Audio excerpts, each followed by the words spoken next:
Morning student. आज हम BSTC second year में सब्जेक्ट है हमारा बच्चे और सीखना, जिसके अंतर्गत आज हम अध्ययन करेंगे सूचना प्रसंस्करण मॉडल। इसके अंतर्गत हम देखेंगे किस प्रकार सूचना की प्रक्रिया को किन रूपों में हम प्राप्त करते हैं। सबसे पहले हम देखते हैं कि जो व्यक्ति है वह जीवित शरीरधारी है, क्योंकि वह हमेशा क्रियाशील व अनुभवी बना रहता है, क्योंकि वह व्यक्ति किसी न किसी प्रकार से सूचनाओं को प्राप्त करता है। सूचनाओं को प्राप्त करके वह उनको मन में रखता है, मन में धारण करता है। उसके बाद उस धारण करा हुआ ज्ञान को अपने स्मृति में रखता है, यानी अपनी मेमोरी में रखता है, जो कि उसकी जीवन प्रयत्न चलती रहती है। तो इस प्रकार अगर हम देखें तो सूचना की जो प्रक्रिया है उसको निम्न तरीके से हम देख सकते हैं। इसके अंतर्गत अगर हम देखें विद्यालय के क्षेत्र में हमने देखा है कि शिक्षक क्या करता है, संप्रेषण के माध्यम से छात्रों को सूचनाएं प्रदान करता है, क्योंकि जब वह कक्षा में जाता है तो वह छात्रों को अध्ययन करवाता है, जिसके अंतर्गत वो क्या करता है, संप्रेषण को यूज में लेता है। इसके अंतर्गत हम देखें तो छात्र को किस प्रकार की सूचना प्राप्त हो, सूचना का संशोधन किस प्रकार करे एक छात्र द्वारा, तो वह इसके अंतर्गत देखा जा सकता है। अब हम बात करते हैं कि सूचना प्रसंस्करण मॉडल के रूप कितने हैं।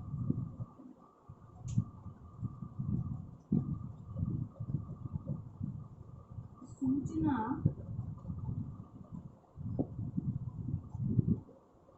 प्रसंस्करण मॉडल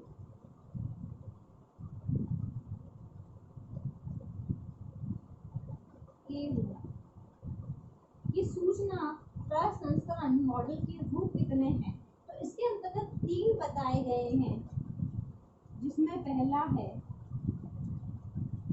सूचना संग्रहालय, फिर सेकंड है ज्ञानात्मक प्रक्रियाएं, तो तीसरा है मेटा यानी मध्य संज्ञा। अब हम देखिए सूचना प्रसंस्करण मॉडल के जो रूप कितने बताए गए हैं, 3। पहला है सूचना संग्रहालय, ज्ञानात्मक प्रक्रिया और मेटा संज्ञा। ये 3 रूप बताए गए, जिसके अंतर्गत हम पहला जो है सूचना संग्रहालय के बारे में अध्ययन करेंगे। अब हम देखते हैं कि यह वह भंडार है जिसमें सूचनाओं को संग्रहित करके रखा जाता है, जिसके अंदर हम देखते हैं कि अगर हम कोई भी सूचना होती है तो हम क्या करते हैं, उसको अपने माइंड में रखते हैं, और जब भी हम उस चीज के बारे में अध्ययन करते हैं या हम किसी से बातचीत करते हैं तो वो सूचना हम एक दूसरे को पहुंचाते हैं। सूचना संग्रहालय के अंतर्गत सूचनाओं को संग्रहित करके रखा जाता है, जिसके अंतर्गत हम देखते हैं इन मॉडलों के अंतर्गत 3 बताई गई है।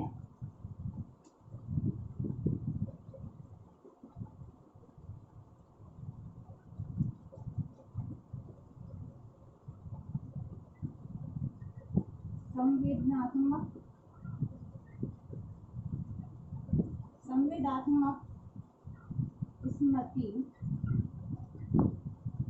दूसरी है कार्यरत स्मृति, तीसरी है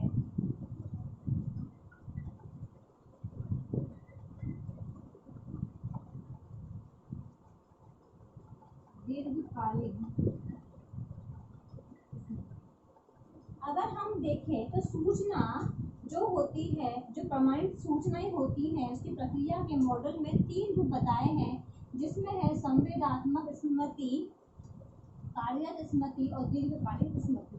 अब संवेदात्मक स्मृति के अंतर्गत क्या होता है इसमें अगर हम देखें संवेदनात्मक स्मृति के अंदर अगर हम देखते हैं तो ये प्रकार ये जो स्मृति होती है, यानी इसके अंतर्गत अगर हम देखें तो इंफॉर्मेशन की भी 3 स्तर होते हैं, जिसमें संवेदनात्मक स्मृति में अगर हम देखें तो जो चीजें हम 1 सेकंड में सेकंड से कम दिमाग में रहती है उसको संवेदनात्मक स्मृति कहा जाता है।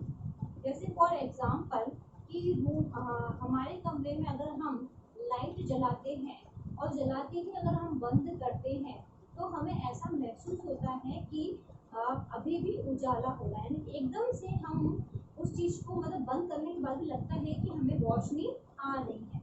या हम देखते हैं कि कोई हमें आवाज़ मारता है और हमें सुनाई नहीं आती है, हम सामने वाले व्यक्ति को बोलते हैं कि क्या तुमने मुझे आवाज़ मारी है या दी है या तुमने कुछ कहा है, ऐसी हम प्रतिक्रिया करते हैं।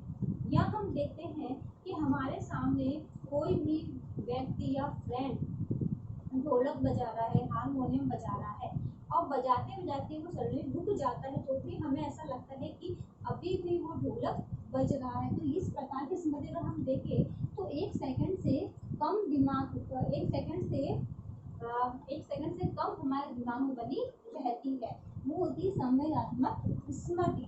जिसके अंतर्गत हम देखते हैं तो इसकी कोई क्षमता नहीं होती है और इसके साथ साथ संवेदनात्मक स्मृति के बाद अगर हम देखें तो कार्यरत स्मृति, जिसमें हम कोई भी कार्य करते हैं उसकी मेमोरी हमारे माइंड में बनी रहती है, उसको कहते हैं कार्यरत स्मृति। जिसके अंतर्गत अगर हम देखते हैं कि अगर हमें कोई भी चीज़ बनानी है या मुझे मॉडल बनाना है तो मैं क्या करूँगी कि मॉडल बनाने के लिए जो जो चीज़ आवश्यक है, चाहे मिली करल इम्पोर्टेंट रखते हो, मॉडल रखते हो, रंग बिरंगे कागज इम्पोर्टेंट रखते हो, कैंची रखती हो, रिबिन रखती हो, गोंद रखता तो मैं क्या करूँगी कि मेरे कार्य से संबंधित चीज़ों को ही मैं अपनी मेमोरी में अर्जित करूँगी। दूसरी जो चीज़ें हैं उसको मैं ध्यान नहीं दूंगी, जो मेरे काम की चीज़ें हैं उसको ही स्मृति में रखना कार्यरत मेमोरी के अंतर्गत कहलाता है। अब जो चीज़ें हमारे काम की नहीं होती है वह कार्यरत जो स्मृति होती है वह उसको भूल जाती है, यानी उसको काम में नहीं लेती है। उन सूचनाओं को जो जरूरी है उसको स्मृति में रखा जाता है। फिर अगर हम देखते हैं दीर्घकालीन स्मृति, इसमें क्या होता है कि दीर्घकालीन स्मृति में जैसे दीर्घकालीन स्मृति में क्या होता है, फॉर एग्जाम्पल जैसे हमारा बर्थडे है तो बर्थडे हमें हमेशा याद रहता है क्योंकि उस दिन हमारा जन्म हुआ था, तो ये क्या चली जाती है दीर्घकालीन स्मृति में चली जाती है। या हम देखें कि कहीं हम जा रहे होते हैं या हमारे आंखों सामने एक्सीडेंट हो जाता है तो वो चीज़ भी क्या है, वो घटना के हमारे माइंड में बैठ जाती है, तो हम कई वर्षों तक उस स्मृति को भूल नहीं पाते हैं, वे हमें सदैव याद रहती है, तो उसे कहते हैं दीर्घकालीन स्मृति। अब हम देखें तो दीर्घकालीन स्मृति को 2 भागों में बांटा है।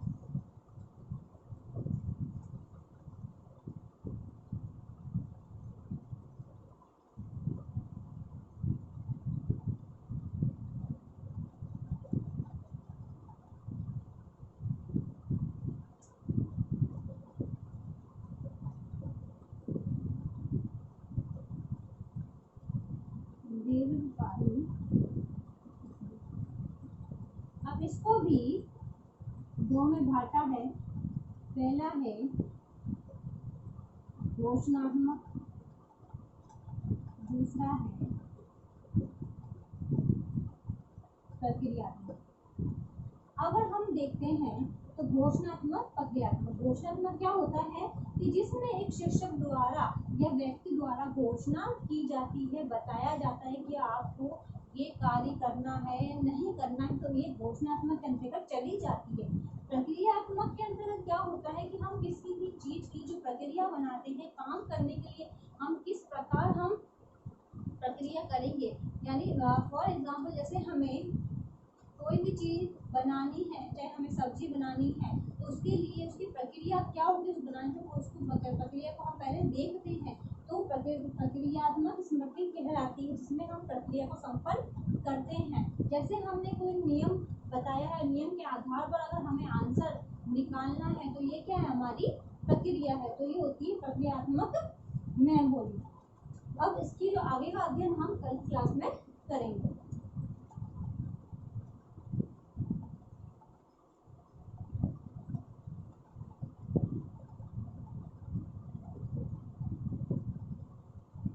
इससे संबंधित आज का आपका होमवर्क है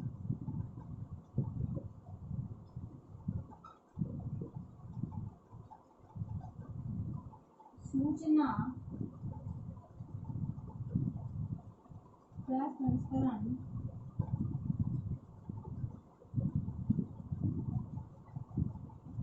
मॉडल के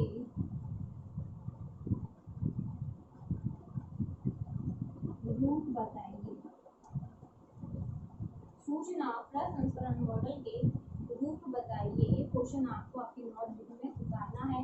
अंत में विशेष बात, जैसा कि आप सभी को पता है कि देश में कोरोना ऐसी महामारी बहुत फैल रही है, इससे सुरक्षित रहने के लिए आप मास्क लगाइए, हाथों को सैनिटाइजर करिए। यदि आप बाहर जाते हैं, किसी व्यक्ति के कांटेक्ट में आते हैं तो हम सुरक्षित